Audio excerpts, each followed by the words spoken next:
Monday. This is The Herd. Wherever you may be and however you may be listening, we are live in Los Angeles on iHeartRadio, Fox Sports Radio, and FS1 1 hour from now. Absolutely packed. Colin's right, Colin's wrong. We have a ton of both. And Joy Taylor is joining me on a Monday. We are officially now in the middle of the first week of August. There's football games being played. We're rolling now, right? We are. It's here. It's back. It's here. It's back. And, well, you know what I got to lead with today? Let me guess. So Baker Mayfield yesterday or this weekend at a Cleveland Indians game. And the camera goes on him, and Baker's a quarterback for the Cleveland Browns. He's there with his lovely wife and his new mustache. And they take a picture of him with a beer, and he takes a beer, and then he realizes the camera's on. He goes, throw me a beer, and he bites into it, and he rips it open. And it's very funny. And, he points to his jersey, and, of course, Cleveland loves him because it's Cleveland. This is a franchise that hasn't had any fun at quarterback for 30 years. And Baker Mayfield's a lot of fun, and he's a showman. And he was waiting for that moment because he knew they'd put him on camera, just like the underwear ads before the season started. And the Cleveland Indians had fun with it, and they went to Twitter and social media because they haven't won a World Series since, like, ever. And they're making fun of me, and they knew I would overreact to it. But I'm not going to overreact to it because, Colin, what's your reaction to this? Baker Mayfield is perfect for Cleveland. This is an organization where Peyton Hillis, a fullback, was a really big deal. They don't celebrate championships. They don't celebrate division titles. Right now, they just want to celebrate, we got a new quarterback, and he wants to be one of us. And we would shotgun beers because it's Cleveland. And he's perfect for Cleveland because everybody that's famous in Cleveland and gets really good leaves. LeBron twice. The Rockefellers, Drew Carey, Joe Walsh of the Eagles. Hell, the Browns left. Manny Ramirez, CeCe Sabathia. Of course, Cleveland's putting their arms around him. Yes. Now, if I was Baker Mayfield, 1-5 against winning teams with a rookie head coach who's never even been hired as a coordinator, if you take 2 games out of Baker last year against the atrocious Bengals, where he had 7 touchdowns and no picks, his numbers were really, really average. Even for a rookie quarterback, they were pretty average. But be that as it may, this morning, Cleveland and Baker feel like the NFL's best frat house. Best parties, best beer chuggers, a lot of alpha, the funniest guys. Of course, like the Browns, the plumbing hasn't worked at that frat house in 28 years. And I'd never, ever want to live in a frat house. But the best time for a frat house, you guys know what it is. Now, I'm not going to speak for women in sororities, but the best time for a frat house is rush week. September. No big midterms yet. No big finals yet. The front door is still on its hinges. They're throwing the best parties. The weather is perfect. Everybody still qualified for school. Nobody's been thrown out yet. It's rush week at the NFL's best frat house. Of course, the frat house is not where you want to be during finals week, otherwise known as January in the NFL. That's when the Steelers flourish, and the Patriots flourish, and the Eagles flourish, and guys like Belichick and Andy Reid and Sean McVay flourish. No. You don't want to be the best frat house during finals week. And that's what matters in the NFL, not September. But I will say, Delta Baker is a hell of a frat house here in rush week. But have you ever watched those movies with frat houses? Think about all the great frat house movies you've watched. You ever notice what they're always about? The frat guys, due to bad behavior, trying to keep the house. The school wants to take it back. The local municipalities want to take it back. So congratulations. I thought Baker looked like he was a little too good at that beer chugging. Little too good for my franchise quarterback. 1-5 against winning teams. But it's Cleveland. Stars leave. He's showing he loves you. He's part of you. I'm one of you. I'm wearing your jersey. I drink beer like you. I chug like you. You're mine. I'm yours. And of course, it's Cleveland.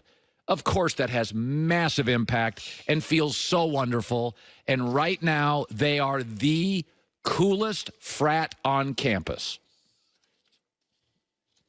which is the best place to be during rush week, September. Nobody's flunked out yet. I'll take the Steelers, Patriots, Chiefs, Colts, Eagles, and Rams during finals week. Let me shift to this.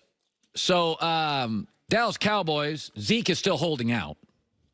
Zeke is running back Ezekiel Elliott. He's a very, very good player. And I will say this about Zeke. He's been a headache off the field, a circus since he arrived, day one. But Jerry Jones has a high level of tolerance for dysfunction. And there are certain jobs where that's really important. If you were managing a rock band in the 70s and 80s and 90s specifically, a high level of tolerance for dysfunction would be a very valuable asset. Ever watch those shows, VH1 Behind the Music, and you'd watch that and think, oh, my God, somebody had to manage this train wreck? Ugh. But there's a guy out there or a woman out there that managed rock bands, and they had a high level of tolerance for dysfunction. I would say camp counselors, people who run daycare centers, no explanation needed, high level of tolerance for dysfunction. Jerry Jones, an owner of a football team, has a high level of tolerance. He talked about the holdouts. He's been through dozens of them, and listen to his calm demeanor. You just know that, like so many things, it'll happen. It'll happen. There literally is no concern on my part at all about any time frame. That'll happen. The results are too good for them and too good for the Cowboys. Think about it a minute. The results are too good for them and too good for the Cowboys. That always happens when it's good, that good for both of them. Take a deep breath. We're going to be okay. He's good. I've got tolerance. I've been through a lot. It's good for our business, good for his business. We'll get it done. But I want to add some context here. It is of my opinion, and perhaps my opinion only, that Dak Prescott, like a lot of young people, men and women in life, was a bit of a late bloomer and improved a lot at the end of last year. 7-1 in his last 8 games. It is also of my opinion that his numbers improved more with Amari Cooper than Zeke. It is of my opinion that there is a belief in America that Dak needs Zeke. And my opinion is Dak actually matches better with Amari Cooper. In fact, I've been putting up this graph, sorry radio audience, for about 2 weeks. This is Dak before and after the Amari Cooper trade. So before they landed Amari Cooper, Dak was 3-4 after 7-2. He completed 62 before Amari Cooper, 71 after. 8 touchdowns, 4 interceptions before Amari Cooper, 14 touchdowns, 4 interceptions after Amari Cooper. But you know what's funny about that graph, Joy? You know what's really, really funny about that graph? The before column, Zeke was with Dak, and he was just okay. You believe, you keep lecturing me on Dak needs Zeke. Well, I've got the numbers last year when he had Zeke and didn't have Amari, and they were a below 500 team. So why would that be? Why do we believe this? There's an old saying, and I've used it a couple of times, you're looking through the wrong end of the telescope here. Because really horrible things leave an imprint. You can remember the fight you got in with your sister, dad, mom as a kid. 8 years old. You're 35. You still remember it. I'm 55. I can remember crying getting off a school bus, kids making fun of me. I was like 7. I'm now mid-50s. The bad moments in your life, breaking an arm, falling off a stool, a fight, getting cut from a high school team, getting an F in high school. Those bad memories resonate, last forever. They never go away. I was just hiking this weekend with a buddy. We're talking about, isn't it random, the things that stick in your mind as a child? It's like, yeah, it's always like the scariest moment, the saddest moment, the most hurtful moment, the most terrifying moment. The good stuff, you don't remember all that. But the bad stuff, you remember. So a couple of years ago, Zeke was suspended.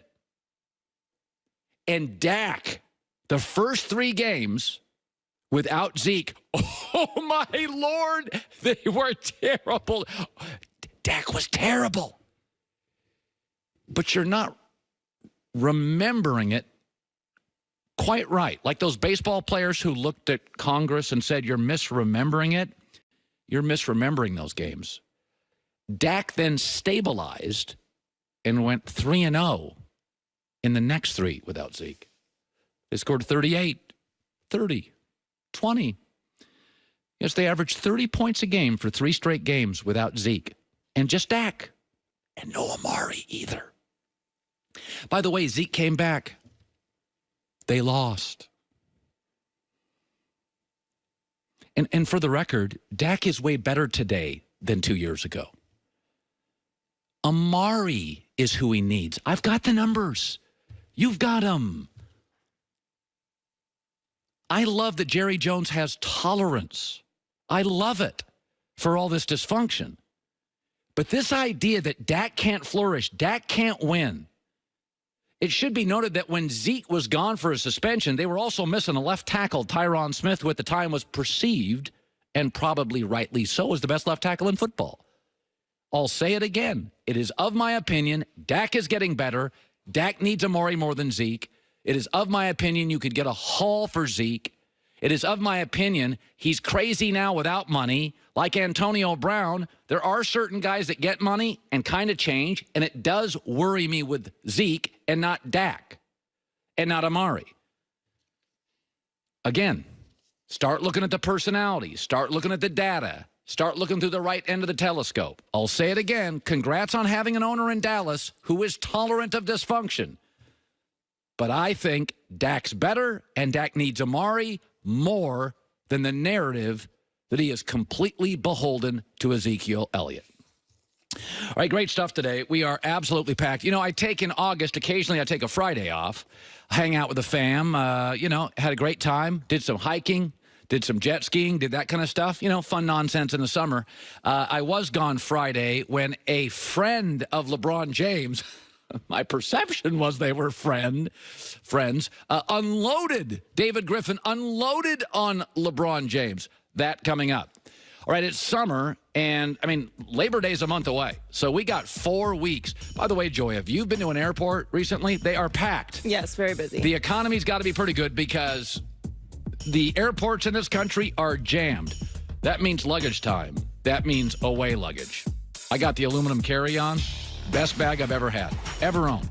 Every suitcase has a hidden removable laundry bag, separates dirty and clean. It's got a TSA-approved lock, keeps everything safe. 4 spinner wheels, quiet in the airport. Carry-on, perfectly sized, fits in the overhead storage. Plus, you can order their carry-ons with a removable TSA-approved battery, so you're never dealing with a dead phone at the airport, so I love about it. Designs are awesome, too. Special offer. Go to awaytravel.com/Colin, awaytravel.com/Colin, and get $20 off when you enter the promo code Colin at checkout. Try it for 100 days. Don't love it? Return it. No questions asked. Best I've ever had. Away luggage. awaytravel.com/Colin.